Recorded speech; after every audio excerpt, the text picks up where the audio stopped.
Ito guys, magluluto tayo ng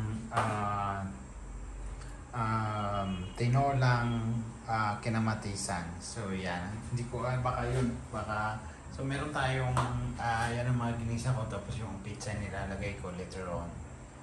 Actually may ulam na kami na ayan, pinirito ko kagabi, tapos may mga ulam pa dyan, tapos ito yung chicken. So maglagay na tayo ng mantika doon. So pagpasensya na yung kasina namin kasi hindi gaanong kami tingnan mo, hindi gaanong malinis. So mahalaga malinis yung mga nakatira. Lagyan natin ng mantika kasi mainit na oh. Nilagay ko na pala yung bawang, tapos re-redin ko lang ng konti orange, tapos lalagay ko ng mga ibang sangkap. So pagka-orange na pala ng yung bawang, nilagay ko na yung ano ba yan? Ang tawag dyan? Luya at saka bawang. Ay hindi. Never mind. Basta pinaghalo-halo ko na sila after nag-orange ng bawang ng konti. So haluin lang natin ng konti, tapos maya-maya ilagay natin yung ating chicken. Pwede na natin ilagay yung ating chicken.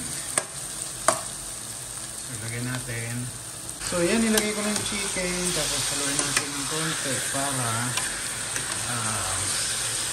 yung mga lamas ay mahalo.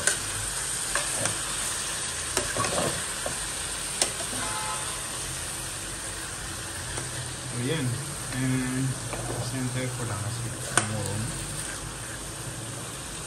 Hintayin natin na medyo ma-absorb na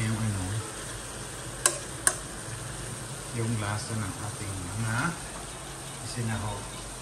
So hinalo ko lang ng konti, hindi hinalo ng hinalo para magkalasa, at saka at the same time nagpapainit na rin ako ng tubig para ilagay ko. Ayan. Okay, magpainit tayo ng tubig. So yan, haluin ko ulit ng isang beses while waiting for sa pinapakulo ko na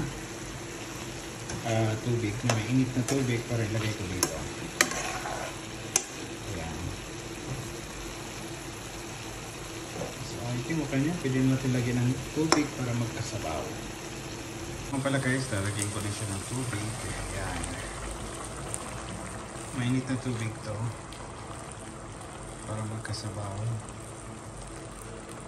Ayan. Dami na bang sabaw yan. Tapos yan pala, lalagay ko ng kamatis. Ito yung ating ricado. Uy, nakapit pa. So yan. So haluin lang natin, tapos takpan natin. Haluin ko lang para matakpan ko, at saka ilagay ko yung nor. Saka hindi ko pala lalagyan ng asin, lagyan ko na rin.